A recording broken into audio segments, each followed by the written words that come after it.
దీంతో పాటు ఇగో ఈ పువ్వు కూడా వేస్తున్నాను, కానీ పువ్వు పోదు. అదిగోండి అది అట్లా ఏం వేసినా కానీ పైకే తేలుతూ ఉంటుంది. అదే ఈ యొక్క రుద్రావర్తి కుండం యొక్క ప్రత్యేకత. కేవలం బిల్వపత్రం మాత్రమే కాదు, ఆవు యొక్క పాలు కూడా ఈ ప్రదేశంలో పోస్తే అది ఒక దారలాగా వెళుతుంది. ఈ కుండం యొక్క మరో విశిష్టత ఏమిటంటే భక్తులు శివునికి సమర్పించిన ఫలాలు కుండంలోనికి వెళ్ళి కొద్ది క్షణాలలో 1 లేదా 2 ఫలాలు తేలుతాయి. భక్తులు వీటిని ప్రసాదంగా స్వీకరిస్తారు.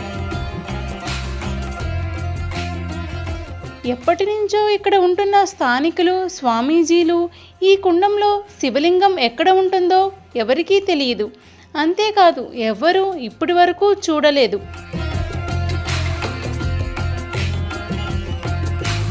ఇక్కడ స్థానికుల నమ్మకం